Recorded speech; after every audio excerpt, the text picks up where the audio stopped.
नमस्कार, आप देख रहे हैं CBN 36 न्यूज और मैं हूं आपके साथ नेहा परिहार। वक्त तो चला है आज की खबरों का। प्रधानमंत्री नरेंद्र मोदी ने राजधानी भोपाल के जम्बूरी मैदान में देवी अहिल्याबाई महिला सशक्तिकरण महासम्मेलन को संबोधित किया।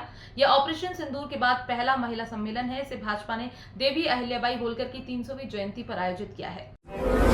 इस दौरान महिला सशक्तिकरण सम्मेलन को संबोधित करते हुए पीएम मोदी ने हाथ जोड़कर मातृशक्ति को प्रणाम किया। उन्होंने कहा, इतनी बड़ी संख्या में माताएं बहनें हमें आशीर्वाद देने आई हैं। मैं आपके दर्शन पाकर धन्य हो गया हूं। पीएम मोदी ने इस अवसर पर कहा, लोकमाता देवी अहिल्याबाई होलकर ये नाम सुनकर ही मन में श्रद्धा का भाव उमड़ पड़ता है।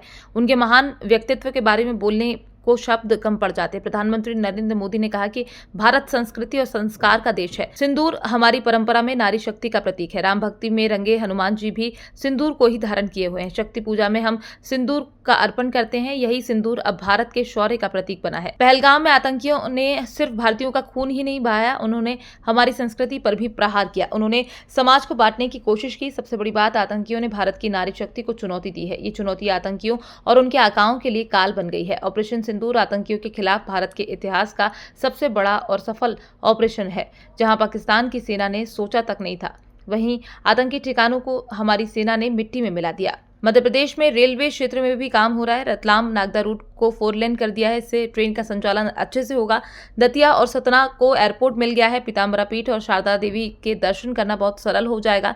वहीं कार्यक्रम को संबोधित करते हुए सीएम डॉक्टर मोहन यादव ने कहा कि हमारे लिए आज का दिन और विशेष हो गया क्योंकि पीएम खुद देवी अहिल्या की जन्म जयंती मनाने हमारे साथ मौजूद हैं। उन्होंने कहा कि देवी अहिल्या का इतिहास गौरवशाली है। वे आदर्श पत्नी, आदर्श बहू और आदर्श महारानी रही हैं। हमारा विगत 500 साल का समय देखें मध्य प्रदेश में, तो हमारे यहाँ नारी स्वातंत्र का, शासक का, रानी दुर्गावती अकबर की सेना से टक्कर लेते हुए हमारी बहनों की शासन की व्यवस्था में किस प्रकार से शासन चलाया जाता है। गोंडवानी की रानी, उनका अपना अलग से 52 बार और 3 बार अकबर को धूल चटाने का काम किसी ने किया है तो गोंडवाना की रानी ने किया है। रानी अवंतीबाई, रानी दुर्गावती, अहिल्या माता, ये लंबी श्रृंखला है जो हमारे यहाँ पर अंग्रेजों से, मुगलों से सबसे टक्कर लेते हुए राष्ट्र की अस्मिता के साथ समझौता नहीं करते हुए और आजादी के बाद भी राजमाता सिंधिया, जिनके कारण से हम जानते हैं कि संविध सरकार विचारों से टकराव के आधार पर अहिल्या माता के समान हमारी राजमाता जी ने भी पूरा जीवन इस भारत माता की जय के लिए, आपातकाल जैसा कष्ट का काल भी उनने जेल जाना पसंद किया, लेकिन उनने झुकना पसंद नहीं किया। मैं आपके लिए और धन्यवाद देना चाहूंगा माननीय प्रधानमंत्री जी, आपने मध्य प्रदेश को गौरवान्वित किया है।